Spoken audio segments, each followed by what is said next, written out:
Stephanie Ruhle, NBC News senior business analyst, host of the 11th Hour, joins me now. Stephanie, can I just say that was a great interview? And I thought you pressed her on really important stuff. It was also, I just thought the whole thing was refreshingly substantive. This was you can say I don't like that policy or I do like that policy, but it really was about here, the earth we live in, the kinds of decisions you're going to make. And it wasn't pie in the sky stuff. So very, very well done job. Let me just start by saying that. Okay, well, I'm just going to sit here and soak in those compliments. So we don't have to talk about anything else. But I think what you're actually complimenting is that it was a normal interview, Chris. That's actually what it was. It was a normal interview. It was a person running to be the president of the United States. And for 25 minutes, we talked about their vision and we talked about policy. And I think you just said it right there. At the end of the day, it's A-OK if you don't like her policies, right? She made it very clear. Yep. If you make over $400,000 a year, next year, when the individual tax cuts expire, she's going to raise your taxes. So if you're someone who just votes on that, well, then you know what you're doing. You don't want to vote for her. And I think that it's just that we're so desensitized in that so many interviews that we do, we're forced to cover so much lunacy or so much crazy or so much fact checking or get distracted by so many issues that aren't poor policies that serve the American people. What you saw right there was just a sort of a classic interview with somebody running for president. I thought the point that there's a number of really interesting exchanges. I thought the exchanges on tariffs was really interesting, particularly where you said, look, which is true. I think people think we live in this free trade era, which we do compared to previous. But there's also lots of tariffs on lots of stuff. Presidents have unbelievable unilateral authority to apply them. I remember George W. Bush doing this on aluminum and steel. I remember, obviously, Trump did it. Joe Biden, as you noted, he basically said, look, where are you? And I thought her answer was interesting, which is basically well, it kind of depends, right? But we're not going to throw up a 20% tariff around the whole country, which is not a serious idea. But I think that's the important part, sort of the nuance, because I'm going to be honest. President Biden has tariffs in place. He's held a lot of Donald Trump's tariffs in place. And the White House doesn't like to talk about it. They don't like it when you ask them about it, because everybody has gotten in this zone of Trump's the tariff guy. We're not the tariff people. We're here on the other side. And what she did right there is kind of explain that it's complicated, right? We're a country of 330 million people. Our economy is complicated, right? In the same way, is the economy good or bad? It totally depends. So tariffs, if used in the right places, can work. And one could watch that and say, well, she didn't give a clear, direct answer. That's okay, because we are not talking about clear or direct issues. The question about inflation and prices, this to me is it's sort of one of the most frustrating aspects of this campaign. The thing that people are 100% correctly, rationally, and understandably reacting to is 2 or 3 years of the highest rate of inflation we've had in a generation, which has been incredibly unpleasant. It spiked the prices of things. Things got more expensive. The issue, of course, is that period was basically born of the end of the pandemic and the supply crunch, and a combination of that and monetary policy has brought it down.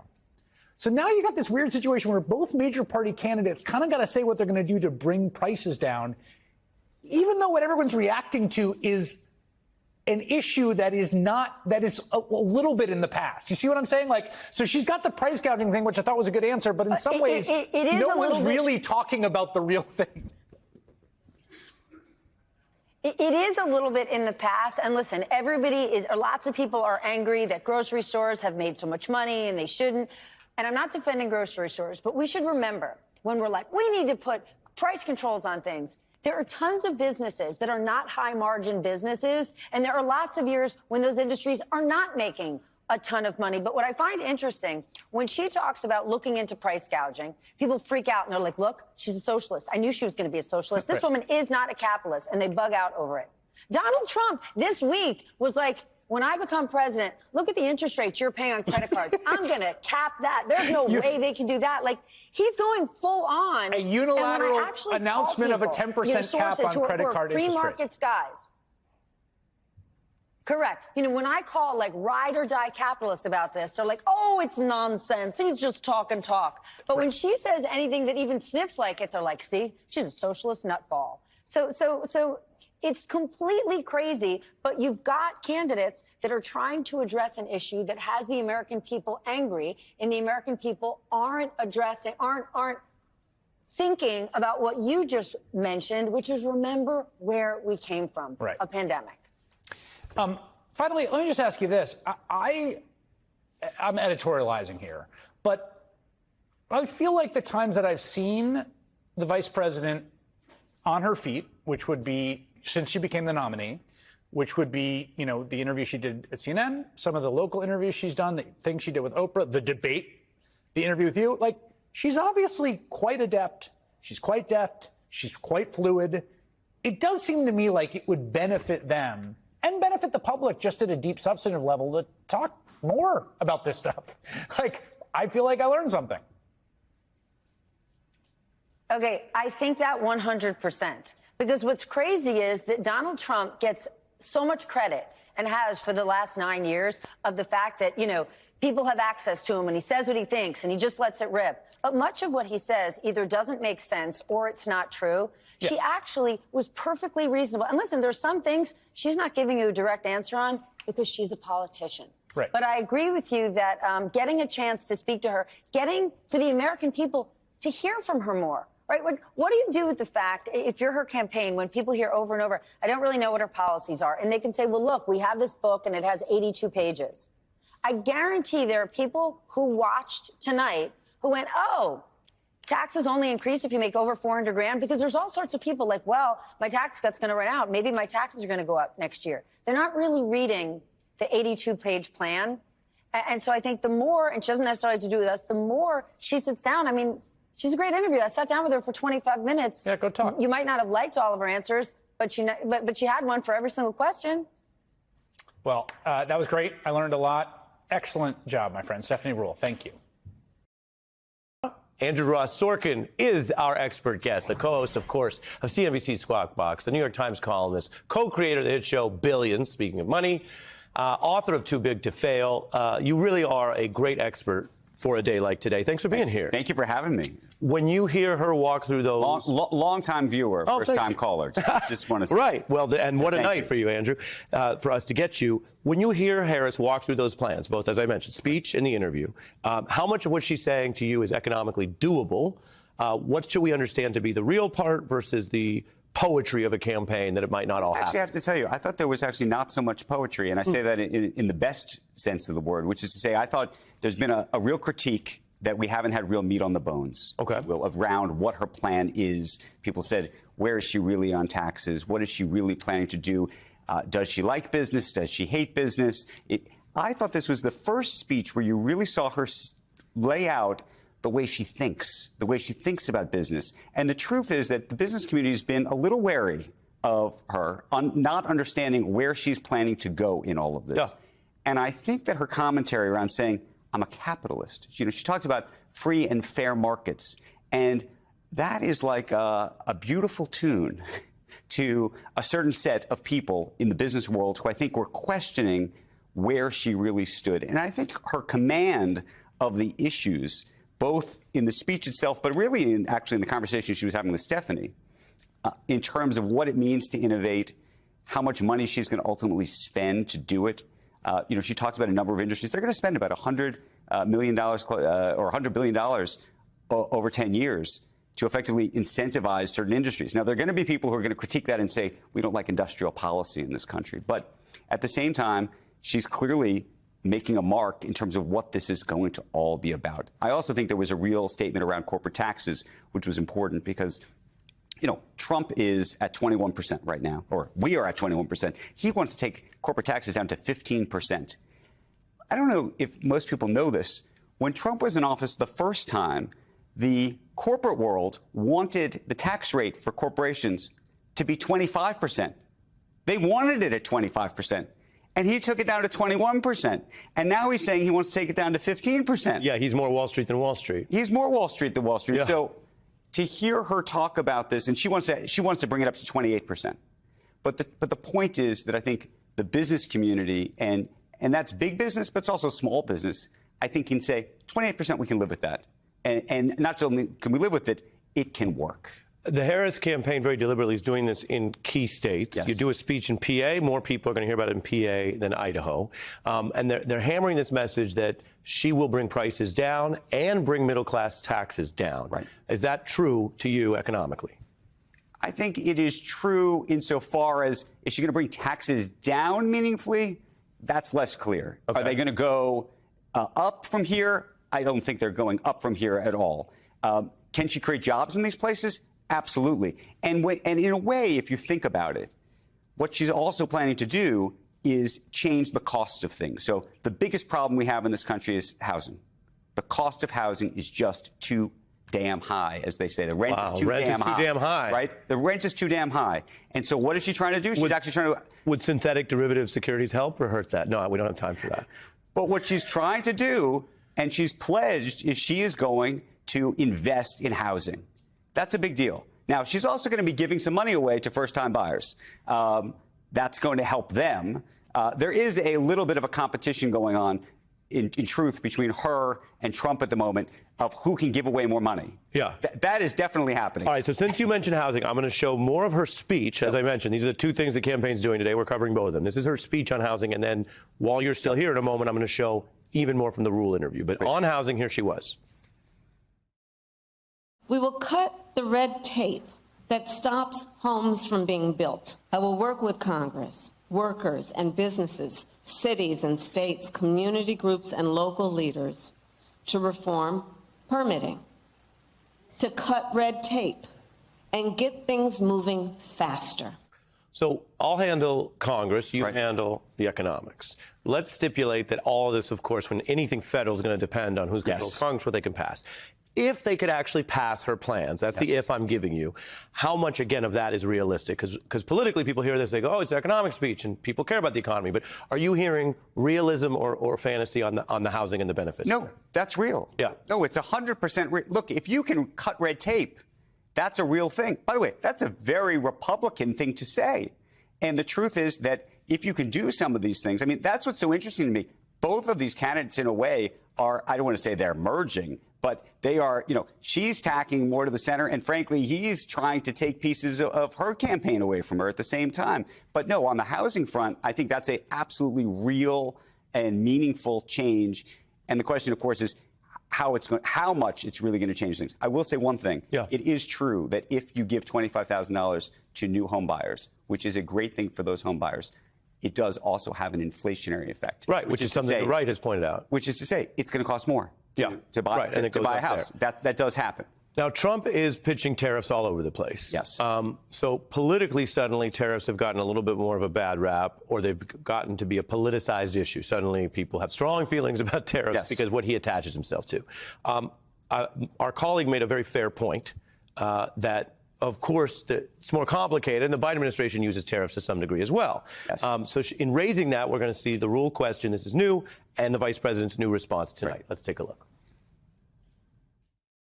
Tariffs aren't unique to President Trump. President Biden has tariffs in place. He's actually looking to potentially implement more.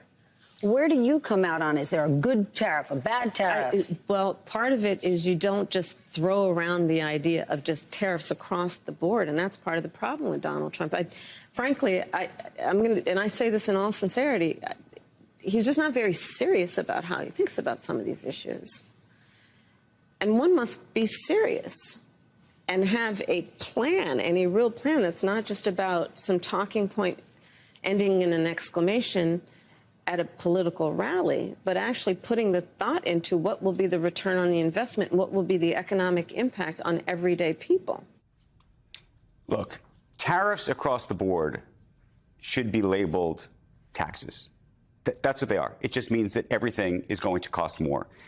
Can you do tariffs strategically? Yes, it is possible. There are going to be industries, foreign industries, that are subsidized by other governments where you don't want those governments and those companies dumping their products at prices that make no sense and are completely irrational on our people. Having said that, the across-the-board tariff effectively means, and she's right about this, it's not strategic, which is to say there are industries, unfortunately, where we don't manufacture in this country, and we're unlikely to ever manufacture. And so, therefore, everything becomes so much more expensive there. So, yes, you can do it tactically. Now, he may say, look, this is all a big negotiating ploy, right? He thinks of himself as one of the great negotiators. Yeah. And maybe it'll turn out to be that.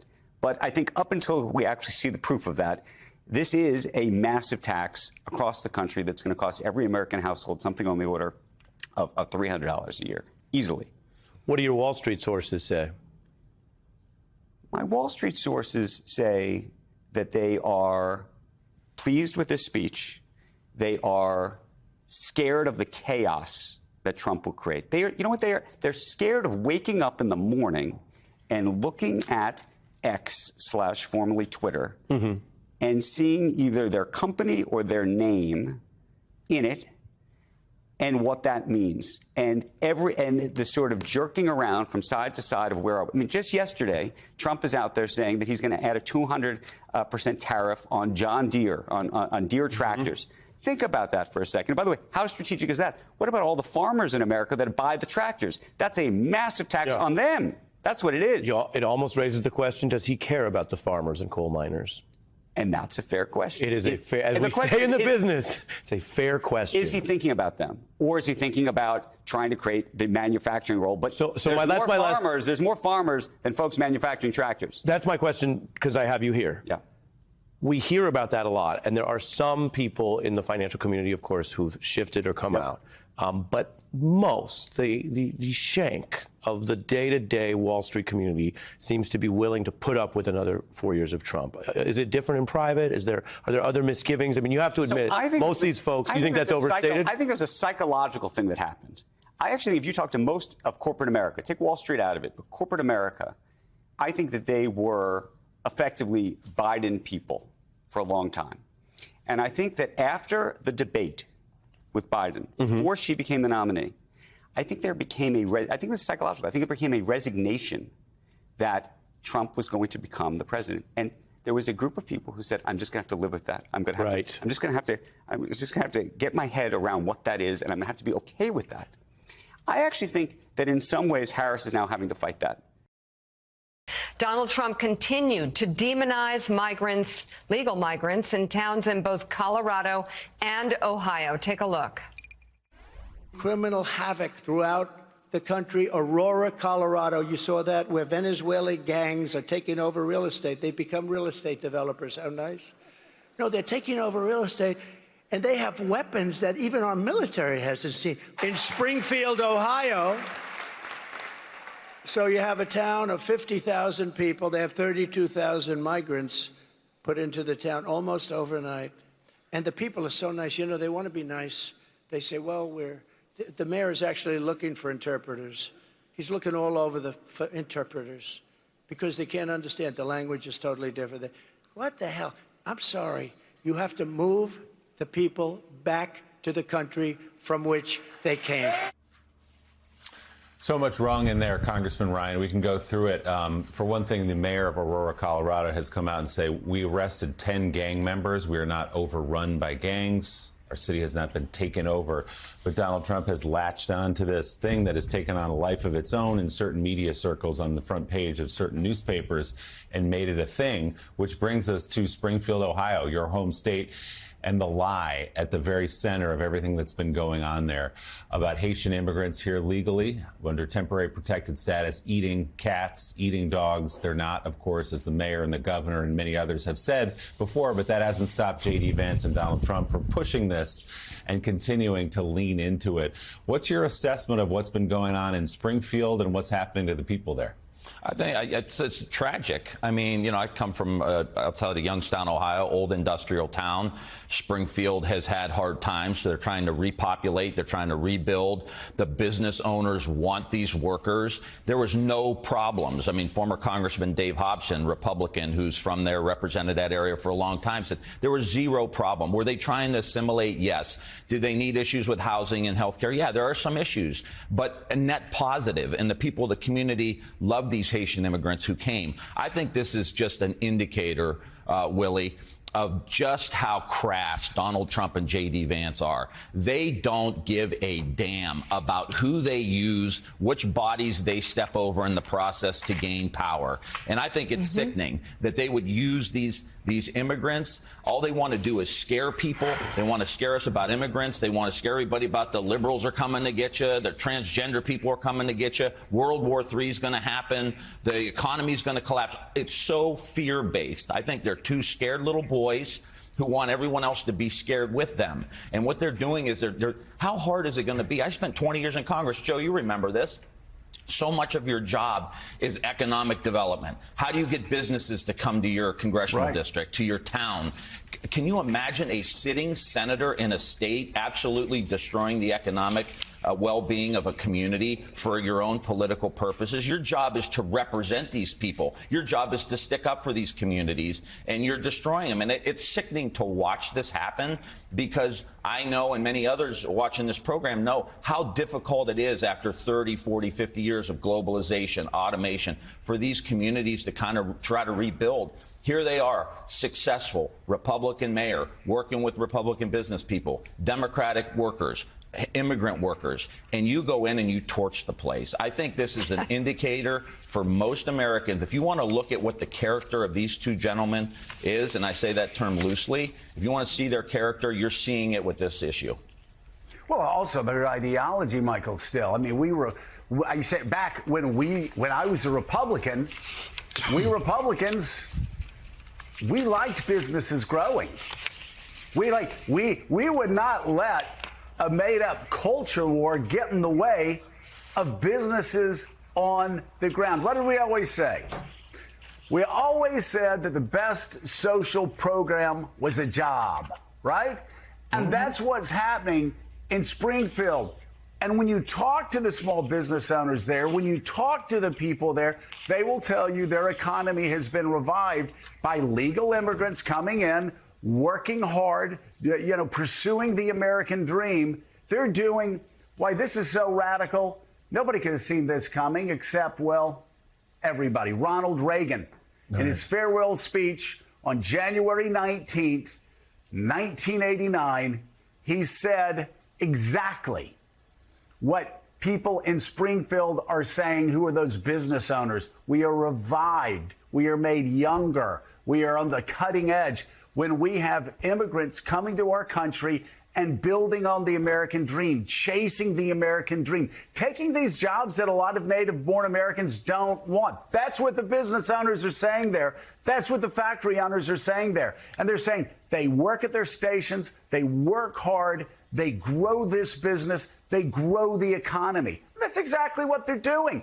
So Donald Trump is going in, and J.D. Vance is a carpet bombing with rhetoric, saying Springfield, this is terrible, etc., trying to scare people away from Springfield, trying to scare people away from Aurora, Colorado, when the mayors of that town, the small business owners of those towns, the factory owners of those towns are saying, hey, not only are we fine, we're getting better, because these legal immigrants have come in and they're working hard and going, and they're chasing the American dream, and that's lifting all of us up. That's lifting our economy up. That's lifting local restaurants up. That's lifting the real estate market up. I mean, oh my gosh. Well, that sounds like the free hand of capitalism working. Yeah, it's amazing what markets do, and especially what markets do in the hands of the immigrant who comes here looking to fulfill a dream, coming to take advantage of the opportunities that everyone else here has, asking for no more or no less. The immigrants into the communities we're talking about, particularly in Springfield, they invested in that community, and the community actually invested in them. So much so that they were flying the flag, for these Haitian immigrants in their own community. They were, taking advantages of the businesses they were opening. They weren't just working for people in the community. They were opening up businesses that those in the community could come and take advantage of, the services that they offered, the food that they provided, etc. And yet you have two outsiders who took a lie and have twisted that lie to the point where it foments hate and mistrust and fuels a negative economy. And that is what Donald Trump is all about. It's about a negative economy. It's a negative conversation. It's a negative, moment in which you realize, oh, wow, things are really bad. But then you stop and you go, well, wait a minute, but I'm working. I have an opportunity, and I'm taking advantage of what others are bringing to my community that we didn't have. Springfield had lost a lot of its population. It went from 80,000 down to 50,000. And this community was welcomed there. And Donald Trump has spat on their achievements and spat on their opportunity. And America should be ashamed of the former president. It is shameful. With me now for a reaction to Vice President Harris's interview is Michael Steele, former chair of the Republican National Committee, co-host of The Weekend on MSNBC, Michelle Goldberg, opinion columnist for the New York Times, and Tim O'Brien, senior executive editor of Bloomberg Opinion. Michael, let me start with you. You're remote there. What did you think of the interview? I thought it was very good. I mean, look, you just have this moment. We have a presidential candidate is sitting down and saying, here's what I think about what's happening in the country. Here's what I'm offering to the American people. And I just thought it was solid. I love the part in the speech that she related to and sort of drove in the conversation with Stephanie. This combo meal of I'm a capitalist who supports unions and workers. And that's a space we have not been in a very, very long time, where that bridge is connected. Where oftentimes we try to pit one side against the other. She really is trying to figure out a way to create this opportunity economy around some fundamentals that translate across party, platforms in a way that people don't get stuck on them. You know what I'm saying? So you don't get stuck on stupid. And you retreat to, well, I'm a conservative, I'm a liberal, I'm a progressive, I'm a Republican, I'm a Democrat. You sort of say, well, how does this benefit my economy, my personal economy? So I think she came out strong on that. One of my big takeaways, Tim, is that the revival of industrial policy, which in some ways never went away because we have this thing called the Defense Department where we do all our industrial policy and have for a very long time, spends hundreds of billions of dollars every year. But the sort of revival of industrial policy, both as rhetoric, right? We need, redundancy in supply chain, something she talked about with steel. We need to bring manufacturing back, and we're going to use policy levers to do it. That there is continuity there, right? Like that part of the Biden agenda, which is a huge part of it, is also part of the Harris agenda. And it's tied into what happened during the pandemic when we realized all of the outsourcing we had spent years doing put us at risk at the high end around chips and at the very basic manufacturing level. And when she's delivering these messages now, I think she keeps getting better when she talks about policy of also adding a little dollop of a tweak that is going to get under Trump's skin. So she not only said today that Donald Trump talked tough against the Chinese, but actually didn't deliver on anything that mattered in terms of winning that war. And when she referred to manufacturing, she said, we lost 200,000 manufacturing jobs. Donald Trump was the world's biggest loser when it came to manufacturing. And I can guarantee you that getting the biggest loser into the description of that phenomenon is going to get under his skin. And she's on point and she's on message and she's doing it consistently. She sort of dropped that tweak in during an interview with Stephanie when she said, at his very small rallies.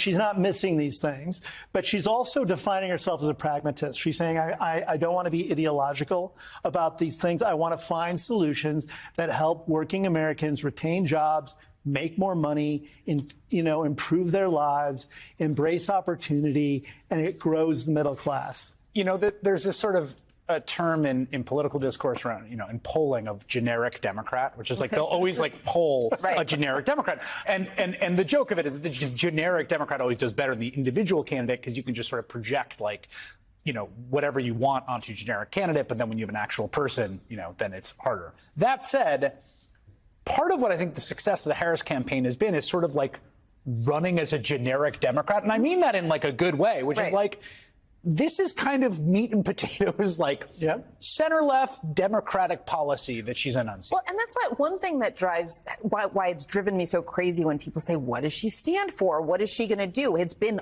I think, fairly obvious if you're paying a modicum of attention that she is going to do her best to enact, as you said, a center-left Democratic policy agenda. And so for the people out there who still are kind of hazy on what her plans are, she has hopefully given them at least, I'm not sure how much those questions are in good faith, but in as much as they are in good faith, I hope that she has answered them. And the other thing I'm struck by is how far actually both parties have moved from in some ways, certain populist ideas have become instantiated across the political spectrum, industrial policy. But really, neither party at this point are kind of railing against corporate America, are railing. I mean, Donald Trump has dropped his entire kind of, pitchfork shtick about the elite trying to screw you. But the Democratic Party, I think, because they are so worried about being tarred as radicals or socialists, have also backed off a lot of the things that they learned from Bernie Sanders. Yeah, I mean, it's interesting. The sort of populist temperature, if you want, is pretty low in her tone. The only place you really saw it, Michael, was on the price gouging, which I think is good politics, right? She said, if you are taking advantage of people, I'm going to go after you and I'm not going to make apologies. And she said about paying a fair share, but there is not a lot of, she is not striking a populist tone, I think is a fair assessment of the kind of rhetorical mode she's working in when talking about this stuff. No, not an absolute populist tone, but I think there is a modicum of populism in it when she talks about the American worker. Yeah. When she talks about families, having to, they don't want their life to be disrupted because the car broke down. All right. So, we're going to create an economy in which you can do two things at once: that continue to work, fix the car, pay the bills. And so that is a form of populism that is not at the extremes, but touches on what Michelle was just referring to is something is that center left space where you can shape it. And this is what Reagan did, and this is what others have done on the Republican side before he went into cray-cray land with Trump. Where you sort of find that thing that appeals across the spectrum, and you make the case as close to that central point that touches someone in suburbia as well as in urban cities as well as in exurbs. One of the places where I think you see that, and one of the places where I think there really is a ideological marker, a difference from what I've seen from Biden or any actual Democratic nominee that I've covered in my career as a journalist, is housing.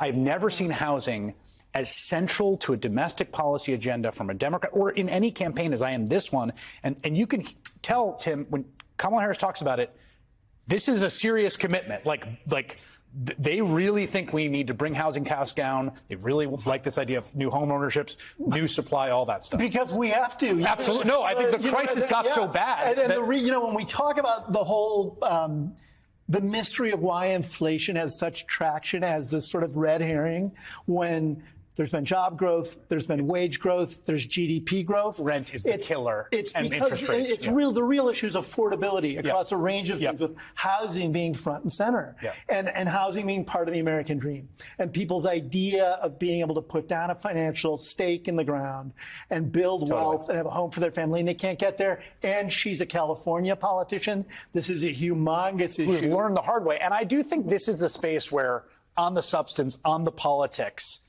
all of it is like in the sweetest spot for a Democratic politician. Yeah. Well, yeah, absolutely. Although it's interesting because I don't think Donald Trump gets enough. I don't think people kind of draw out the implications enough of Donald Trump constantly saying, we're not going to build apartments in your beautiful suburbs. Exactly. Right? Like Donald Trump kind of wants less housing construction.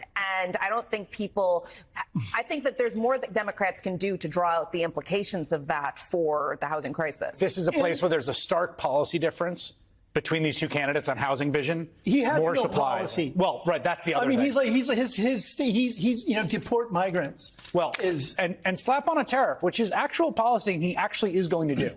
Like that he believes But he in. doesn't understand tariffs. It doesn't matter if he doesn't understand it. He's going to do it. Michael Steele, Michelle Goldberg, Tim O'Brien, thank you. You've got Joining us now, NBC's Vaughn Hilliard at the rally site in Mint Hill and North Carolina, and former Pennsylvania Republican Congressman Charlie Dent. So, Vaughn, no mention of Mark Robinson. What's the campaign telling you about him? Right. Mark Robinson is nowhere to be seen here near the campaign. Of course, there has been no unendorsement at this time of the Republican running for governor here, but it's a notable absence in a state that, let's be frank, Donald Trump must win. He won North Carolina in 2016. He won it in 2020. He must win it. Instead, Donald Trump was focused on a lot of things that were not Mark Robinson here in the last hour, Katie. All right. So what did he say today? What was the message to voters in North Carolina? It's a purple state. It's potentially a toss-up between the two candidates. What was his pitch?